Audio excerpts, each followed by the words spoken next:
नमस्कार दोस्तों, मैं डॉक्टर सुनीत तिवारी। आपका मेरे YouTube channel doctor Sunit study में बहुत बहुत स्वागत है। मैं आज आपके लिए हिंदी में जो महत्वपूर्ण प्रश्न हैं वो लेके आया हूँ, वो भी वर्ण विचार से। वर्ण विचार में जो हर प्रतियोगी परीक्षा, चाहे वो जो भी हो, चाहे CTET हो, चाहे TET हो, या सुपर टेट हो, या CTET स्पेशल हो, नेट हो, या TGT हो, PGT हो, हिंदी से कोई भी परीक्षा, चाहे PCS की हो, कोई भी परीक्षा इससे अछूती नहीं है। सब में आपका हिंदी ज़रूर पूछा जाता है, तो इसलिए हमारे प्रश्नोत्तर को हल करें और अपने 2 नंबर पक्के करें। तो पहला प्रश्न जैसे आपके स्क्रीन पे दिख रहा होगा, पहला प्रश्न है, सब भाषा की सबसे छोटी इकाई कौन सी है?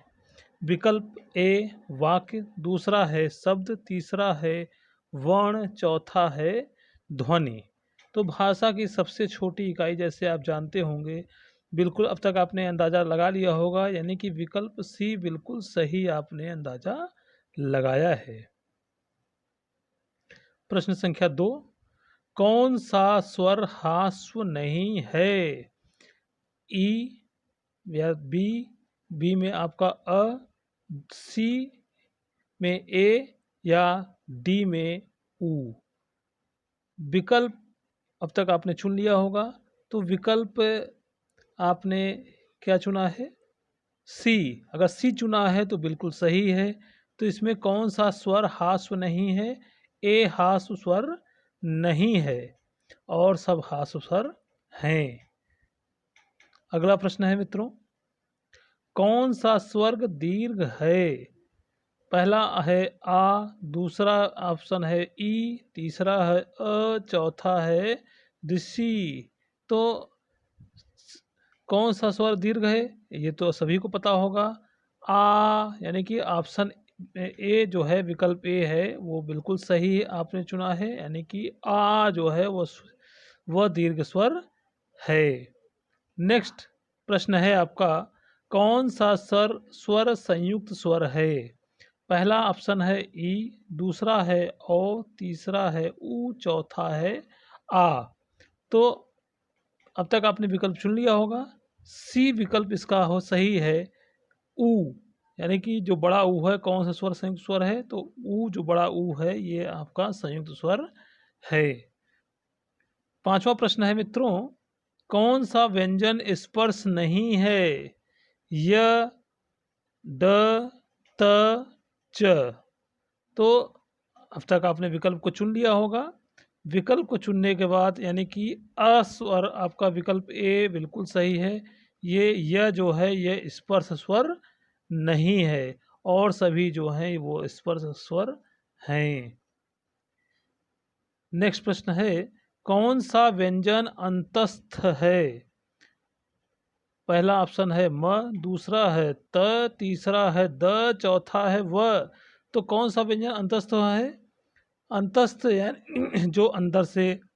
तो इसमें आपने बिल्कुल सही विकल्प चुना है, वो आपका व जो है वह अंतस्थ व्यंजन है। नेक्स्ट है प्रश्न मित्रों, कौन सा व्यंजन ऊष्म नहीं है? कौन सा व्यंजन ऊष्म नहीं है? तो पहला ऑप्शन है स, दूसरा है ग, तीसरा है स, चौथा है श। तो कौन सा व्यंजन ऊष्म नहीं है? सातवें का आपका बी, ग जो है आपका सूक्ष्म नहीं है। बिल्कुल सही आपने आंसर का चुना है। किस शब्द में चंद्र बिंदु का प्रयोग होगा? पहला ऑप्शन है गंगा, दूसरा है चंदा, तीसरा है चंचल, चौथा है प्राय। तो आपका आठवें प्रश्न में, यानी चंद्र बिंदु का प्रयोग होगा, बिल्कुल सही, जिसमें जैसे चांद में चंद्र बिंदु का प्रयोग होगा। और तो सब ऐसे गंगा में चांद बिंदु का चंद्र बिंदु का प्रयोग नहीं होगा, चंचल में चंद्र बिंदु का प्रयोग नहीं होगा, प्राया में भी चंचल बिंदु का प्रयोग नहीं होगा। अगला प्रश्न है, निम्न में से अनुस्वार कौन सा है? पहला ऑप्शन ऊ, दूसरा अ, तीसरा अंक, चौथा ओ। तो आपने क्या विकल्प चुना है अभी तो मुझे पता ज्ञात नहीं हुआ है। तो इसका 90 का बिल्कुल सही है, सी का अंक बिल्कुल सही आपने चुना, यानी सी विकल्प बिल्कुल आपका सही आंसर है। 10वां प्रश्न है, निम्न में से कौन सा संयुक्त व्यंजन नहीं है?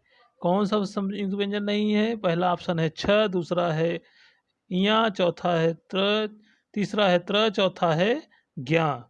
तो इसका विकल्प आपने अब तक क्या चुना मुझे ज्ञात नहीं हुआ है।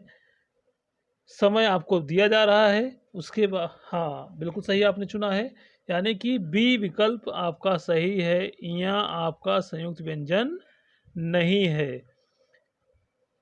तो इस तरह से आज हम आपके लिए वर्ण विचार लेके आए थे हिंदी में, जो आपको CTT, TET या सुपर टेट में 2 नंबर ज़रूर दिलाएगा। इसलिए हमारे वीडियो को शुरू से अंत तक ज़रूर देखें, और जो पहली बार देख रहे हैं बेल आइकन ज़रूर दबा दें, सब्सक्राइब कर दें, ताकि उनको नया नोटिफिकेशन प्राप्त होता रहे। तब तक के लिए धन्यवाद।